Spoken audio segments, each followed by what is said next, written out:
Olá, eu vou discutir nesse vídeo uma aplicação da transformada de Fourier em um problema de condução de calor.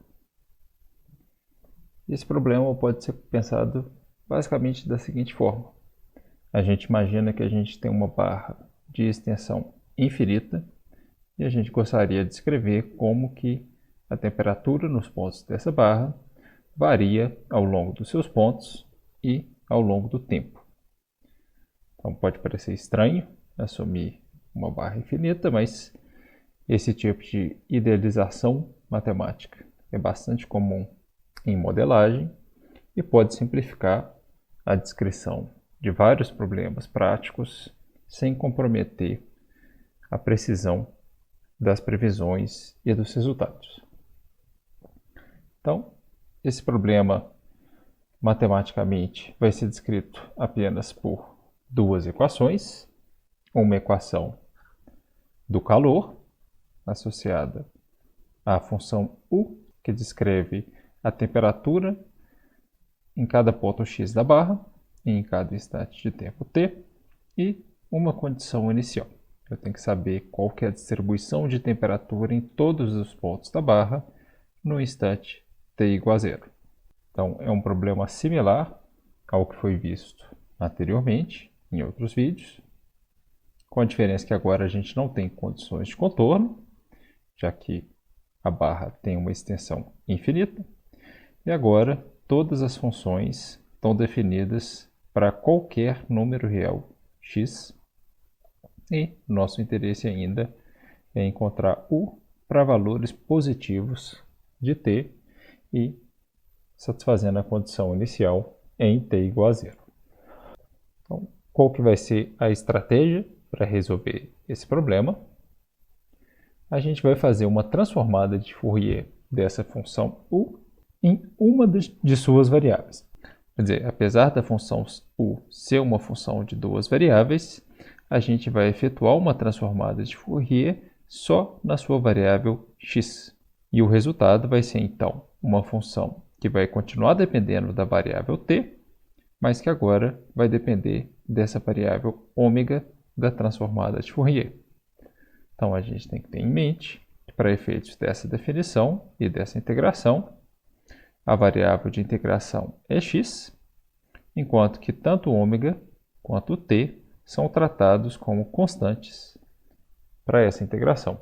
E aí, o que a gente vai fazer é basicamente tomar essa transformada de Fourier nos dois lados da equação do calor. Então, ao efetuar essa transformação do lado esquerdo, o que a gente vai ter? Bom, muito embora eu tenha uma derivada parcial aqui na minha integral, a integração é na variável x. Então, a gente vai assumir que a gente pode tirar esse sinal de derivada para fora da integral. E aí, aqui entre colchetes, eu volto à definição daquela função o chapéu, que está derivada parcialmente na variável t. E por outro lado, para a gente efetuar a transformada aqui do lado direito, por um lado a gente vai usar a linearidade da transformada para tirar essa constante alfa ao quadrado para fora. Por outro lado, aqui a gente tem que ficar atento que essa derivada parcial é com relação à variável em que eu estou efetuando a minha transformada. Então aqui a gente tem que usar aquela propriedade de que a transformada de Fourier da derivada de uma função é a transformada de Fourier da função multiplicada por i vezes ômega. Então, como aqui eu tenho uma derivada segunda, eu vou ganhar um fator de i ômega ao quadrado, que é justamente menos ômega ao quadrado, porque i ao quadrado é menos 1.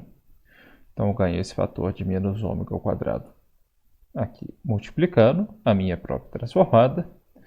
Ou seja, ao efetuar a transformada desse termo, eu obtenho a função U chapéu multiplicada por menos ômega ao quadrado vezes alfa ao quadrado. Enfim, o problema que essa função U chapéu vai satisfazer, como eu tinha discutido anteriormente, a equação do calor vai corresponder a essa equação aqui para a função U chapéu. E por outro lado, para a condição inicial, não é muito difícil que tudo que a gente vai obter aqui é a função U chapéu para t igual a zero, tem que coincidir com a transformada de Fourier da minha condição inicial. E agora a gente tem um problema muito mais fácil de resolver, porque essa equação aqui, muito embora a rigor seja uma equação diferencial parcial, porque eu tenho aqui uma função de duas variáveis e eu tenho aqui uma derivada parcial, é, na verdade, uma equação muito fácil de resolver, porque para cada ômega que eu fixo nessa equação, eu tenho efetivamente uma equação diferencial ordinária. Ou seja, imaginem ômega fixado. Então, essa derivada parcial aqui corresponde simplesmente à derivada ordinária da função com relação a t.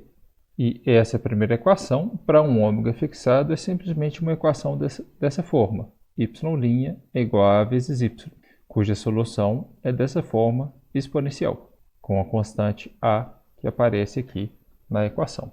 Então, se a gente aplica isso para essa equação diferencial aqui, a gente vê que a função u tem que ser da forma a exponencial de menos α ao quadrado, ômega ao quadrado vezes t, que é justamente essa constante aqui, multiplicada por uma constante que pode depender de ômega.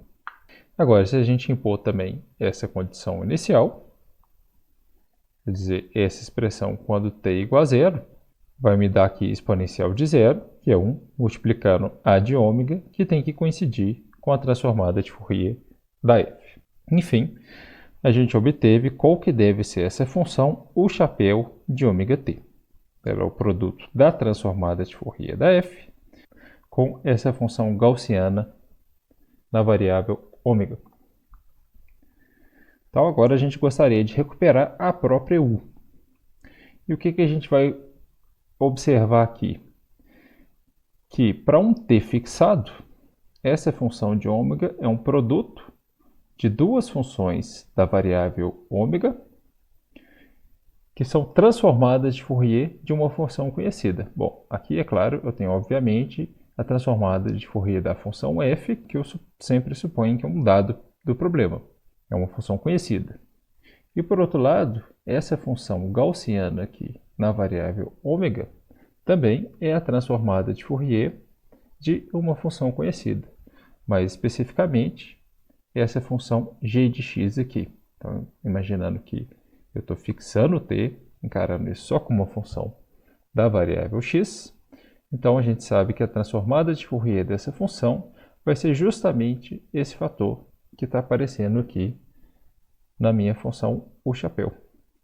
Ou seja, essa função u chapéu, para t fixado, é o produto das transformadas de Fourier de duas funções f e g, e, portanto, pelo teorema da convolução, a própria função u tem que ser a convolução dessas duas funções f e g a menos desse fator de raiz quadrada de 2π.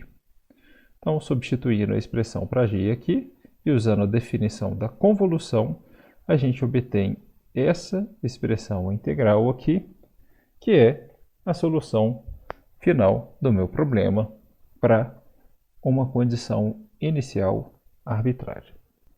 Então, é interessante observar que essa função aqui, assim como acontecia nos problemas de condução de calor com condições de contorno, vai ser uma função suave, ou seja, ela vai ter todas as possíveis derivadas para qualquer t positivo.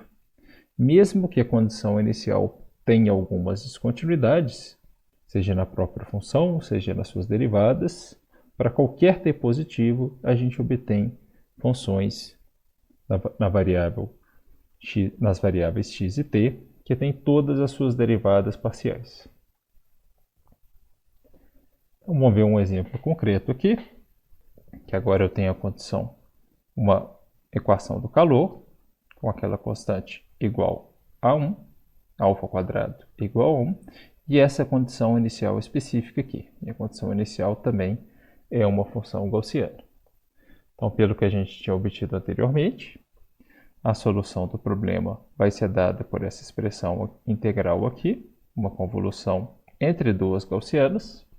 Esse é um tipo de integral que é possível resolver e a gente consegue expressar a solução dessa forma, ou seja, para qualquer t fixado, a minha função, como uma função de x, é uma gaussiana.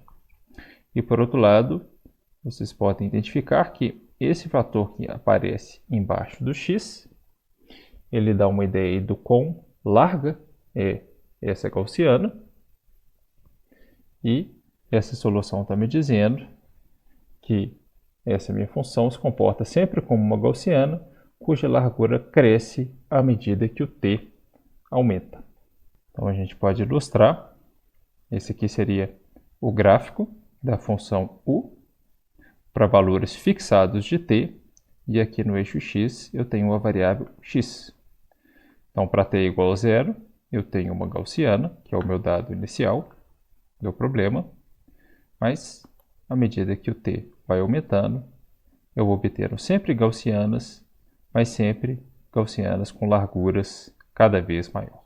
Isso faz sentido no problema de condução do calor, porque a ideia é que inicialmente a gente tem que a região central da barra está muito mais quente do que as regiões mais afastadas, e portanto o calor vai fluindo dessa região central para o restante da barra, fazendo com que a temperatura vá ficando mais uniforme à medida que o tempo passa.